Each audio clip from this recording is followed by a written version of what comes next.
Everyone at Ridgeway High thought Emma Lee was invisible.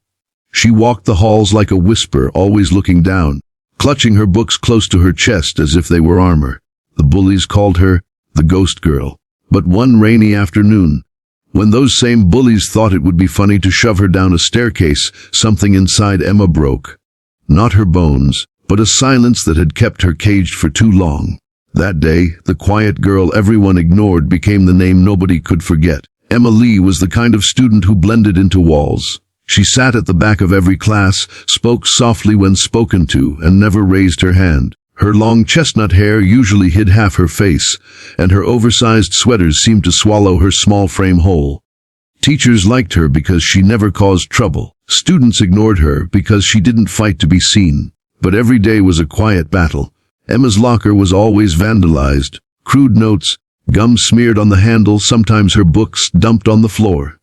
Her tormentors were three popular seniors: Madison Clark, the queen bee with a venomous smile; Ryan Carter, the school's star athlete with too much arrogance; and Zoe Mills, Madison's loyal echo. They called it fun. Emma called it another day. Emma only smiled faintly. They already did. Emma stumbled but caught herself. Madison grinned. "Oops. Didn't see you there, ghost girl." Ryan smirked. "Maybe she needs a little push to feel alive." They all laughed. Until Emma looked up. Her gaze was steady, unflinching. "Be careful," she said quietly. "You might regret that." The laughter faltered for just a second, then Madison rolled her eyes. "Oh, scary." But that moment stuck with everyone who saw it. The look in Emma's eyes, calm and dangerous, like a storm waiting.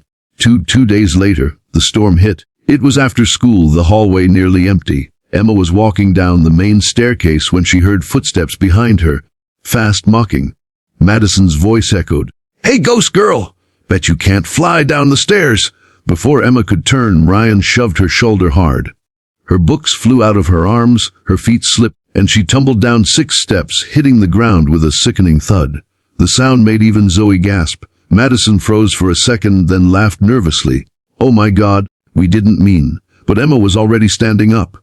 Slowly, calmly, too calmly. Her lip was bleeding and her hair had fallen into her face, but she didn't cry. She didn't yell.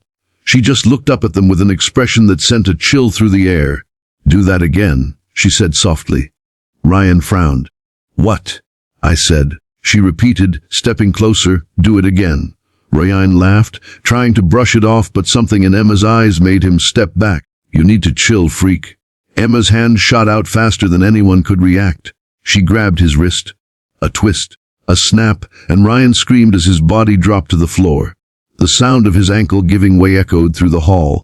Madison gasped. "What the? Are you insane?" Zoe tried to back away, but Emma moved like lightning. Years of buried training, gymnastics, reflexes, balance exploded in her body. She sidestepped Madison's swing, caught her arm, and twisted. Madison fell, her ankle bending at a horrifying angle. "You pushed me down," Emma said quietly, her voice steady, almost gentle. "No, you know how it feels." Zoe didn't wait. She ran. When the teachers came running after the screams, they found Madison and Ryan on the ground crying in pain, and Emma standing between them, calm, composed, as if nothing had happened. The silence that followed that day would echo through Ridgeway High for months. The story spread like wildfire. Quiet girl snaps bullies' ankles. It was everywhere. Whispered in hallways, posted online, even discussed by local news reporters. Some said Emma had lost her mind. Others said it was justice. But one thing was certain: no one saw her the same way again. Emma was suspended for 2 weeks while the school investigated. Madison's parents threatened to sue. Ryan's father wanted Emma expelled, and Zoe deleted every trace of the video she'd taken that day. But Mrs. Parker, the only teacher who truly knew Emma's story, came to visit her at home. When she entered the small, dim apartment, she found Emma sitting silently on the couch, her mother asleep in the next room.